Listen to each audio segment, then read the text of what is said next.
నా ఇంటి గొడవ కాదు కదా, ఇది ప్రభు ఇంటి గొడవ కదా. నా ఇంటి గొడవ అయితే నేను రోడ్డు మీదకి వచ్చి మాట్లాడను, ఇది దేవుని కుమారుని దైవత్వానికి వచ్చి కదా. అప్పుడు అన్నాడట, మై డియర్ ఫ్రెండ్స్, మనం మాట్లాడకపోతే ఇంక ఈ ప్రపంచంలో ఇంకెవడు మాట్లాడు ఫ్రెండ్స్ అన్నాడట. అప్పుడు అన్నారట, అథనేషియా నీకు ఆ విషయం చెప్తున్నావు, క్యాథలిక్ అంతా నీకు వ్యతిరేకం అవుతుంది.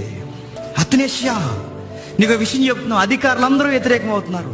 అథనేషియా ఈ ప్రపంచం అంతా నీకు వ్యతిరేకం అవుతుంది. అథనేషియా ఈ సమాజానికి నువ్వు వ్యతిరేకంగా ఉన్నావు అన్నాడట. అప్పుడు అథనేషియా అన్నాడు, మై డియర్ ఫ్రెండ్స్, ఈ ప్రపంచం నాకు వ్యతిరేకం కాదు, నేనే ఈ ప్రపంచానికి వ్యతిరేకంగా ఉన్నాను అన్నాడట. అథనేషియా మళ్ళీ చెప్పాడు, ఈ ప్రపంచం నన్ను ద్వేషించడం కాదు, నేనే నా దేవుణ్ణి అంగీకరించకపోతే ఈ ప్రపంచాన్ని నేనే ద్వేషిస్తాను. I am warrior of God.